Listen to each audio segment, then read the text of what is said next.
So that's how I know quite a few people here. Yeah, you feed the poor. Jazz man, how you doing, mate? Long time since I've seen you before. Good to see you, man. And new stuff, always good. Yeah. And Mike, and oh man, you did. That's two. Hey, you got your legs for that, mate? Or you can have a table, just put it on your knees like you normally do. I can put it on my knees. Okay. Well, that's enough. That's enough of me being flash, which I was a little bit. So, oh God. I bought loads of stuff because I've never done a poetry night. I'll do open mic nights.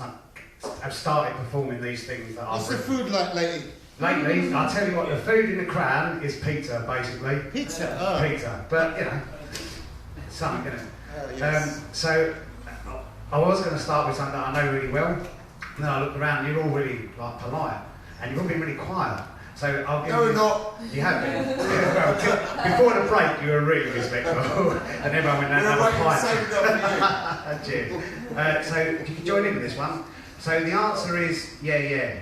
And the reason why I'm saying it so blandly is because you have to put your own yeah in. Because you know how people say, you come in, yeah. We phone, yeah. So that's the way I would answer to everything, basically. You can do this, yeah. So you put your own yeah in. Oh. We got it. Yeah. Are you coming? Yeah. Are you ready? Yeah. Have you got it? Yeah. Are you sure? Yeah. Positive sincerity stuck at the start. Are you together? Yeah. Do you think you'll make it? Yeah. Are you going to get married? Yeah. Settle down with kids, own a house? Yeah. Positive sincerity plucked from the heart. Are you telling the truth? Yeah. Is that all that happened? Yeah. Are you sure there's no more? Yeah. And you left when you said? Yeah. Positive sincerity sucked from your heart. Do you think of me?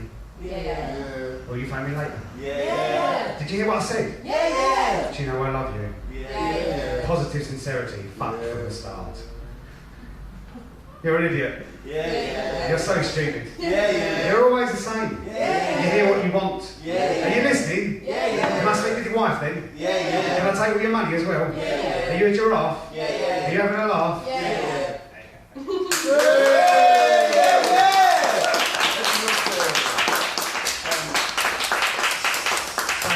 I cycle everywhere, and I cycle everywhere because I once jumped on a train and landed in a perfect space where I didn't touch anybody, and the geezer that I didn't touch went like that.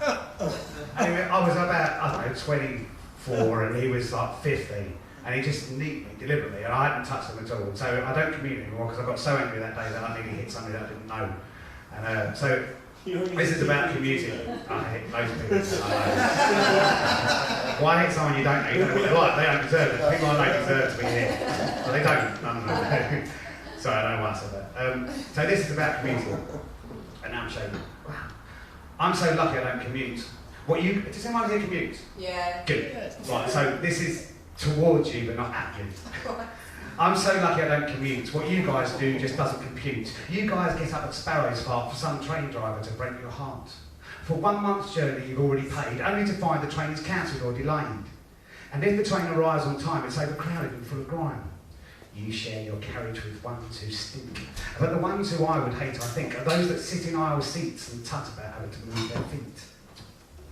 They won't move over when they're asked, but just scribble their lazy arse. They don't try to make life easy, in fact they make me queasy. They make me want to punch and fight, which isn't normal and isn't right before the day is even light. There's only one mode of travel worse, and that's to travel in a hearse.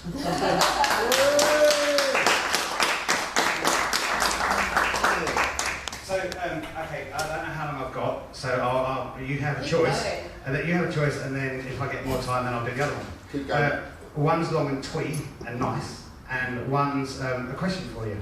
Do both. Question. Yeah.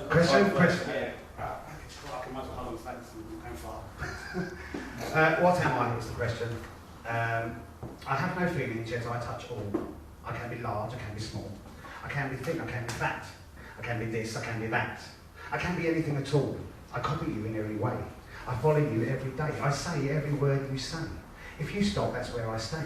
If you say go, I'll do that too. But I am not a slave for you. I will not do what you do, or feel the pain that you do, or understand the things you do, but I'll stand by you, I'll stand behind you, I'll even lead the way. But one nod of your head and I know I'm easily led. We'll go, or possibly stay. What am I? Shadow. Good. Straight in there. Line.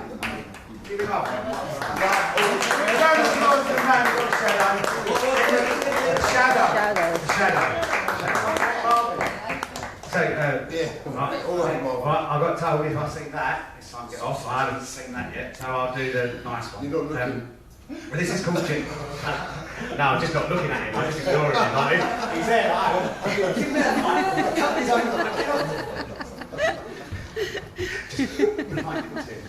Sorry.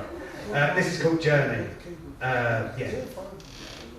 I'm trying to rhyme the passage of time and tell you the journey of Miss McInerney. How after a while, as she tripped down the aisle, she became Mrs. Chamberlain. I'll begin as I do in the beginning, when boys turn to girls and men turn to women. Strange desires well up inside, and they are not scared of the word bride. Don't be surprised, don't be afraid. This was a time before you were made, when gentleman didn't mean bog, and being a lady wasn't such a hard slog. Manners were better, people politer, children were good and much fucking quieter.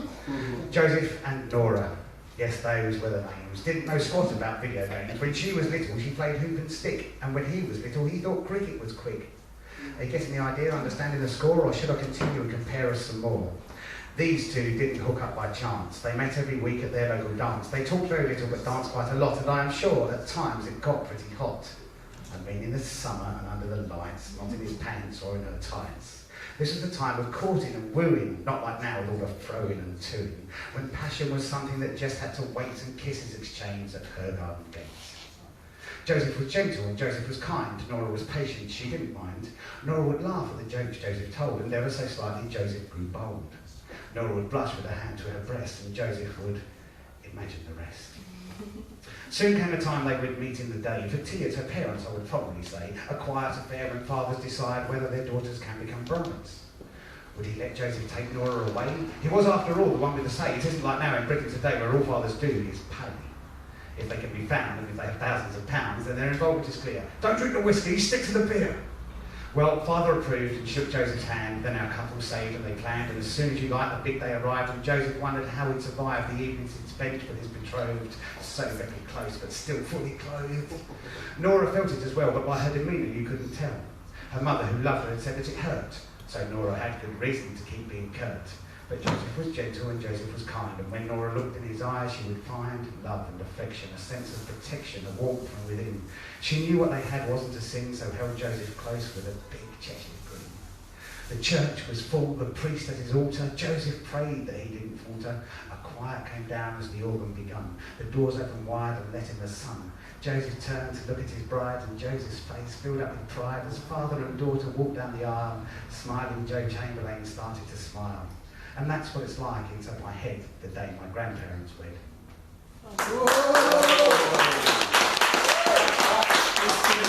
Thanks, right? So can I do one more music? Can I do one more? Thanks for the quietness and listening, and cheers, it makes a big difference. We weren't listening. Oh yeah, that's true. I'm still doing it in the bedroom. There we go. Pardon this intrusion in your mind, but it's confusing, and I find that if I talk to you, you don't mind. The confusion is this: if I'm talking to myself and not to you, then who the hell am I? Words have power, change the course of every hour. For hours we will scour for the right one. Keep momentum, keep them jumping, make their bodies keep on pumping, fill those holes with something, make that instrumental complemental to the rhythm of the beat, move their feet, dance on. That's odd. Words keep on changing, rearranging, just as long as they are saying what we want to, there's no difference, can't you see? As long as they move their feet to the rhythm of the beat.